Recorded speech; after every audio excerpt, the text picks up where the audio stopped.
Okay, folks, this is kind of a part two of what I'm talking about here with regard to how I got into teaching private music lessons. And so I kind of cover the nuts and bolts pretty well of basically 2007-ish to 2020 pretty well, I think. Fairly well. But there's a lot of things that I haven't mentioned yet that had to do with all the emotions I experienced and all the everything. So let's just go over some of these details a bit more. Again, names will remain anonymous. With those first few students I was teaching from church and from the gentlemen I met, Kenny Keys, and from take lessons, and from whatever horn students I had at Kenny Keys, um, and from there, I remember when I was living in Linwood, I remember starting to teach this family in Briar. Briar is just really close to Linwood. It's just stone's throw away. And I remember just, I drove to students' homes mostly. And I remember thinking to myself, this is great, It takes a little time to get to these places sometimes, but every time you go to this new neighborhood, this area, it's like you're exploring, it's fun. It's this scenery. And I remember feeling once I went into Briar, it was just like a night and day difference from Linwood, you know. Well, kind of. Linwood is very, I don't know, it had its residential areas, but it was a lot of stores and the Alderwood Mall and its apartments, and it's just kind of like city, and Briar was just trees and open spaces and just nice pretty forests and bigger lots and of houses, and it was kind of twisty rolling streets and sidewalks. And it's very idyllic, very nice. I loved Briar. I've always loved Briar ever since I've been in this area. Just loved it to death. And so when I taught this other Cambodian family, they were in Linwood, and then they eventually moved to another area closer on to between it's not quite Mill Creek, but a little south of Mill Creek. And sorry, I meant Martha Lake, a little bit south of Martha Lake.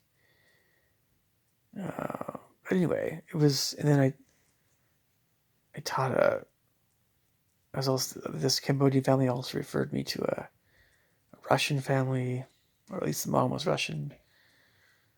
That's right. So in addition to the congressman's family and the doctor's family, and over in Edmonds. And I remember like Edmonds had a certain quality about it that was kind of a little bit different, but not too much different. But it was like Edmonds. Some parts of Edmonds felt kind of um, well, yeah, different neighborhoods, I suppose, but it was a little bit ritzy, but not really all that ritzy. But it was right by the sound, and you know. Anyway, and then I was very used to Linwood. I've never seen Linwood as being rough, not really. And then, of course, I knew about Everett, Southern Everett, um, different areas of Everett, all along 99. It came to, and then I became more familiar when I was teaching, eventually with Northern Bothell eventually, downtown Bothell, eventually, and uh, getting out further east a little bit, bit by bit.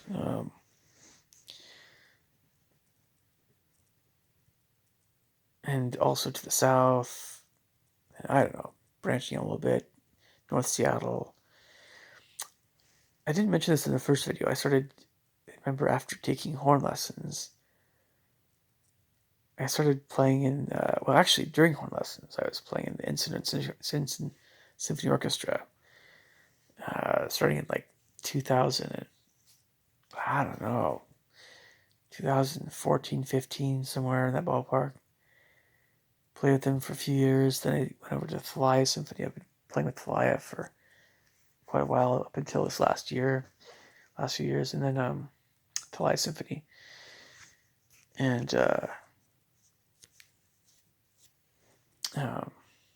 but yeah, I mean, I remember when when I moved around, I went north and then came back down south again. I became very familiar with Mukilteo, very very familiar. I became very familiar with all the areas between Linwood and Everett. I became very familiar with um, Edmonds, Woodway, Shoreline, um, every place. Martha Lake, Mill Creek. Um, gosh, and all these places were a little different, but I was especially fond of Briar and Kenmore, in fact. And I was especially fond of also Redmond and Kirkland, even though Redmond and Kirkland are kind of pricey and stuff. Um, yeah, they had a certain charm to them. Lake Forest Park a little bit too, sure. And anyway, it was just fun, going to new areas, kind of for me exploring stuff. And I remember I got as far as my teaching, I went way south, southern Bellevue, and I won't tell you how far south I went. But of course, I was teaching lessons to my brother. That's when I go home on sometimes weekends and teach him over, Pierce County. But let me just talk a little bit about my whole, I don't know, how I teach, basically, methods I use, and how I've got to where I am. So, when I was younger, taking piano lessons, um, with the Bastian Piano Basics, I learned all of music theory. I needed all the basics, how to read notes, all the basics, right? And I was involved with church music, singing hymns, all this stuff, playing hymns at my home, playing music on piano, singing, played trumpet in 5th grade, switched over to French horn in 8th grade, was taking horn lessons starting in 8th grade, and doing amazing and all that stuff, doing very good. Uh, and, increasingly all these different experiences I had in music kept building my musicianship. And the piano, I started, I had very great, very nurturing teachers when I was younger. I started, I went to the John Thompson method, books 3 and 4, eventually 5. And I didn't play all the songs, but, a lot of them. And most of them at least. And then played a lot of other material, Debussy, I don't know, Carl Baum. Well, I don't know, a lot of stuff. Um, Schumann, David Lanz. I was really into new age piano, and I was playing Tom Rowad's advanced jazz, uh, or not just jazz, but like soft rock stuff, and these tunes and stuff that were increasingly a little bit tricky, in high school. And working out of, I think, Maurice Hinston's big classical book and stuff. And we had all this sheet music growing up. My brother and I would play. We just play along with what we were assigned. It was great. I was working in Hammond. My fingers getting stronger. And I was also playing horn. I was in band and orchestra, after school orchestra. I was in musicals. Eventually, my senior year, I was at Tacoma Symphony. And so all this was before college. And so coming into college, I had a pretty strong musical background. I really did.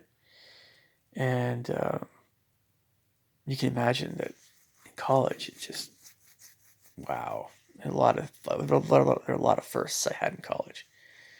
Avant-garde music, pretty much, yeah, largely a first. There's a whole bunch of things I'll mention later, but just strictly musically speaking, it was hard. It was hard. Everything was hard. It was different. I was on the low end of the total pole again. I was, and yeah, yeah. Where I thought I was a really good horn player. Yeah, but then I was now in college. I was like, I wasn't the number one in my high school or whatever. And I wasn't like one of the best people in the county. I was now like low end of the total pool again. The BYU, and I don't know. So it was not very fun in some respects. In some respects. But I had piano skills, I had horn, and I had been writing music on my own. It's kind of largely self-taught, really self-taught, um, up until I started taking composition lessons. And I knew how to write because I kind of taught myself how to write well. And avant-garde music never agreed with me that much. When I went from BYU to TCC, Central Washington, eventually got my bachelor's degree at Central Washington, and studying horn throughout the entire time. Horn was the primary instrument, so no matter how much I knew it, I just, man, there's a lot of methods I've used. I mean, on the horn, Maxime Alphonse method from Europe, France, whatever. I I played out of books 3, 2, and 4. I think we skipped the first one because it was too easy. I played Padeg Hovey, you know, especially number 2, the second book, but both 1 and 2 I played. I never really used the Rubank method, and the Paris scales, and Koprosh, Gallet.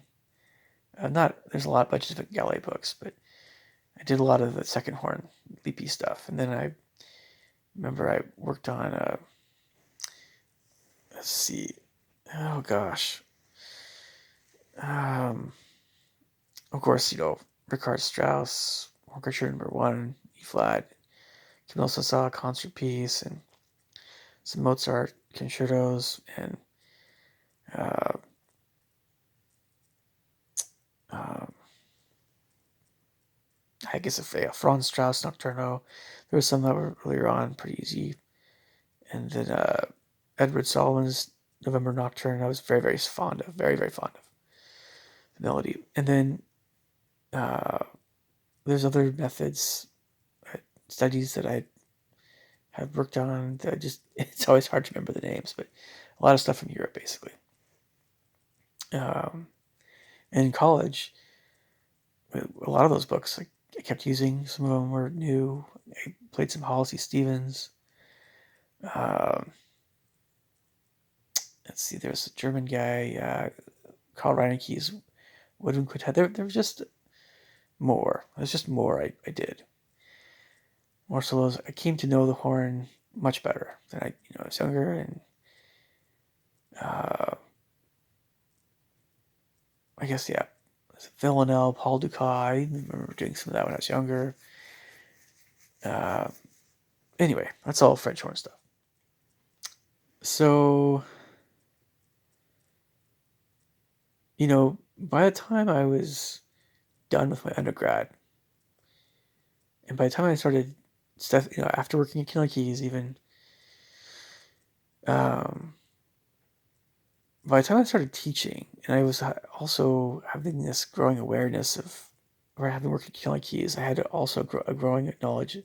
I had increased knowledge of rock music, of course, and guitar and all this other stuff that I didn't know as much about, because it helps people with their tuning their violins, just basic stuff, and guitar, selling guitars, talking with guitar players a lot more, and so and all that stuff. And so I was listening to YouTube a lot, 2007, 2008, 2009. Ever since I started my channel again, like 2015. No, I'm sorry, later than that. I started my YouTube channel like closer on to 2016, was it? Somewhere in that ballpark. But, before starting my YouTube channel, there was all this music that I had become much more familiar with that was popular. Soft rock. Uh, all the popular music that I didn't really know as well. I came to know very well, and I came to know what it was I liked the most in popular music. And I came to understand film music much better. And then more recent years, I've come to understand European film music much better. Much, much better. And um, I remember I had all this knowledge of the horn. I had all this knowledge of the piano, but especially all these beginner methods and all these different methods. Right? There's all these different piano methods, right? There's a whole bunch of them. As folks, it just the market is saturated with piano methods.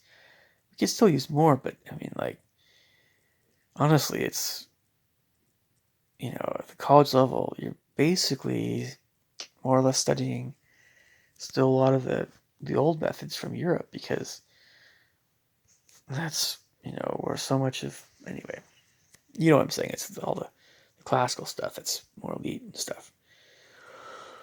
Liszt and Chopin stuff, Bartok and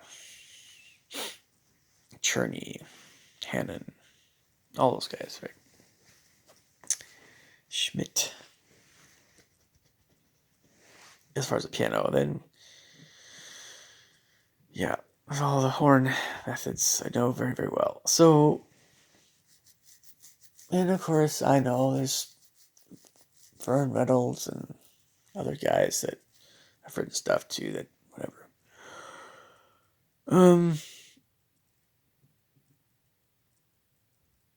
So I came into teaching being very knowledgeable, especially on the horn, especially with composition.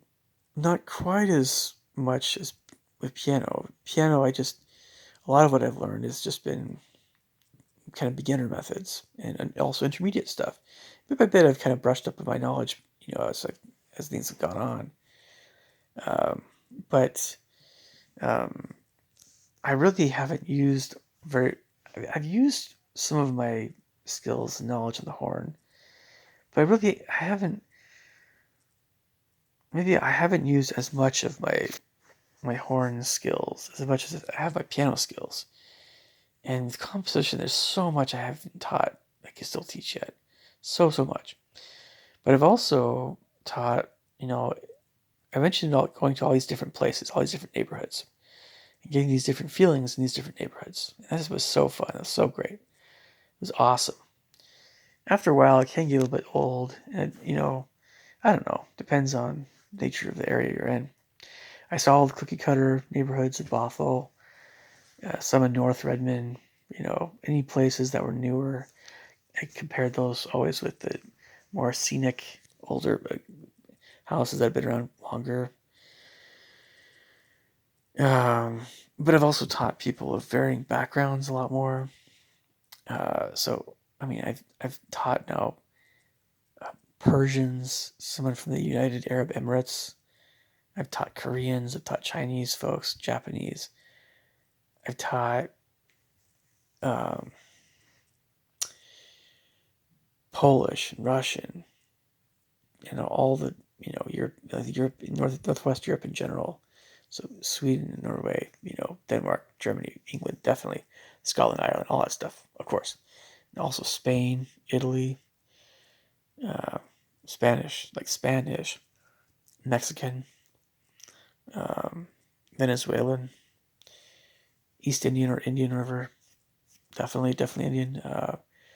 Maybe they mentioned Chinese, Korean, Japanese, of course, but also Vietnamese, Cambodian, Thai, uh, Afro-American, Jamaican. I mean, I've taught all kinds of people now. All kinds. You know, I can't say I've taught anybody from Mongolia, but and I taught these students in their homes, and so what I know far more than I used to know about all this stuff. But all these different families and how they are and how they think, and what you know, and just teaching music lessons in their homes. It's been a huge, huge part of my life in terms of just being aware of stuff that I was never aware of, or less aware of. I don't know, just less aware of on some level, growing up. Um, so, what else can I say here in this part two about all this stuff? I'll be honest, there have been times when I was scared, I was unsure, I was afraid, I was trying to put my best foot forward, I was stiff upper lip. Um, I began to see certain trends. I began to see that, well,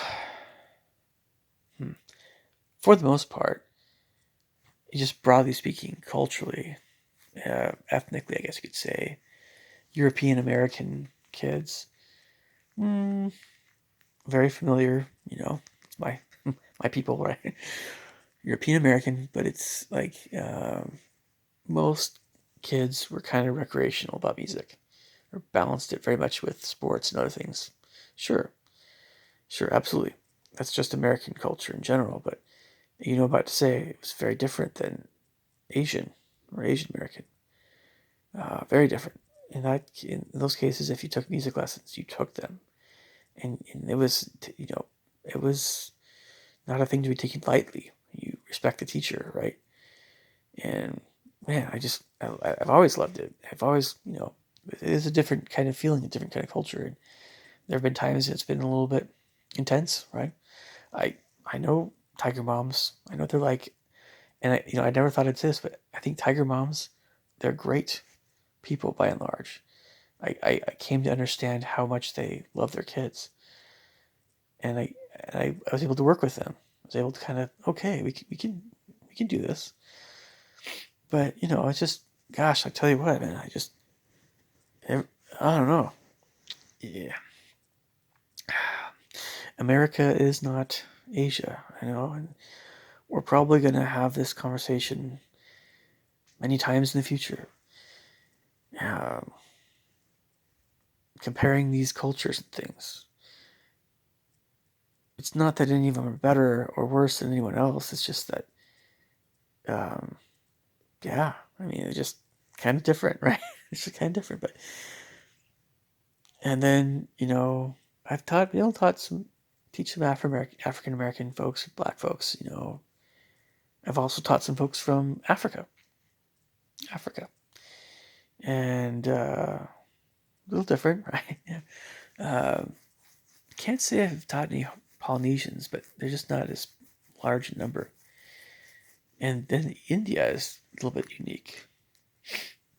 Um, is it and then going in these different homes, teaching folks that are some are Buddhist, like Cambodian or Vietnamese, whatever.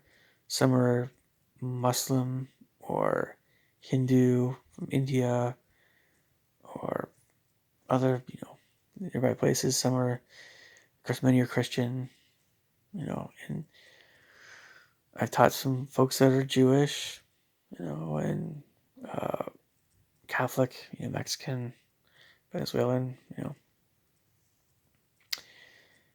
Uh, I've taught some folks that are uh, more conservative, more liberal.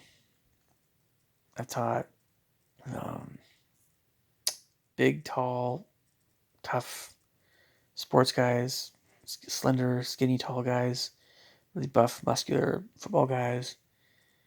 Yeah, and I taught petite little kids, little girls, shy Chinese girls and Vietnamese girls. You know, really, I have just everybody, all kinds of people, so many different kinds of people. And then I've worked with parents that are, some are sweet and caring and nice and loving, and some are very smart, and some are very accomplished. Some are kind of hard to work with and have very distinct personalities. I think all the parents have, on some level, tried to respect me. Most parents have seen that I was really putting my best efforts in. And I've dealt with, again, this COVID, we've all dealt with this COVID-19 thing, but I've dealt with uh, sometimes occasional misunderstandings with parents. It happens. And I've dealt with, you know, kids that are hard to manage, keep their attention. Dealt with having to compare, these thoughts of comparing my studio, my own musicianship with other teachers, with other musicians, with other teacher studios. I've dealt with financial stuff. I've dealt with taxes. I've dealt with, um, trying to figure out how long it'll take to get to different places. Keep my schedule consistent. I've dealt with the feeling sometimes I had where I would have liked to have known these folks outside of teaching music lessons. People are just amazing people that, I just, so, and then vast majority of the time, they feel similarly. So we end up being friends and, and that sort of thing. But that whole, where do I stand, how do I get to be professionally, and that's that whole thing. And I've dealt with, oh, do I have my students go to competitions, and that whole thing. And my students actually have placed in competitions. They've, done very well and all that stuff. And there's my old professors, more professors, and and how I relate to them, and then their growing respect, even for me, for different skills I have. Their growing awareness of these different things. And me trying to be forgiving in some level, but trying to still remember all the things I learned from them. But forgiving for being sticks in the mud sometimes. I don't know, and trying to understand the bigger world, the way the world is, my place in it, trying to mature, trying to keep alive the fire I've always had musically, to write music, to play music, and to pass on that love I have. So many things that I've experienced at this point, 12 years into teaching. I wouldn't trade it for the world. Even a lot of the hard stuff. And believe me, I've gone through some hard things. I've had times when students would not show up, and I drove quite a ways out to their house. No call, no show. I've had times when I was in the middle of the forest at night, trying to figure out where I was going. Lights, like phone's almost dead. Those deep forest areas. I've had times when I just felt like I was talking to a little bit arrogant folks, and they were inclusive as they included me in their group, or they saw me as being very competent musically, so they weren't snobby to me. But that also happened in college too. Sure. Yep. Yeah, the way people are, and socially or musically or whatever. And then, you know, I've dealt with different. Yeah, I don't know. And then, different kinds of parents that have just different ideas of what music lessons should be like, and they're kind of sizing me up when I'm like trying to figure out stuff. So I've dealt with the mistrust. I still do. I dealt with the parents that think their kids are little prodigies, and they're probably not. They're not. And I've dealt with just, man, I don't know. And, I still have found there's certain things I tend to want to do. I'm always talking with my mom and dad about everything, all this stuff. I want to include them with everything. I want to include my parents and my family with everything, I do. In a nutshell, what I'm trying to say in this video is I'm sure that I know there's things I've left out, but there's a lot of things that have come bit by bit. And they've been hard battles to win. And um, I owe a lot to so many people. And there's still thoughts I have that are kind of evolving, but there's a lot of things I know now that I didn't know in the past. And there's a lot of experiences I've had, There's a lot of things I can pass on to other people. There's a lot of things I can teach students that I couldn't teach as well in the past. There's a lot of things I see. There's a lot of behaviors I can work with. There's a number of them, from really Down syndrome type students all the way up to kids that have IQ of over 200, man. So I'm going to end this video. Hopefully you guys get a lot out of this. Okay, leave your thoughts and comments below. I'll catch you guys later. Take care. Bye.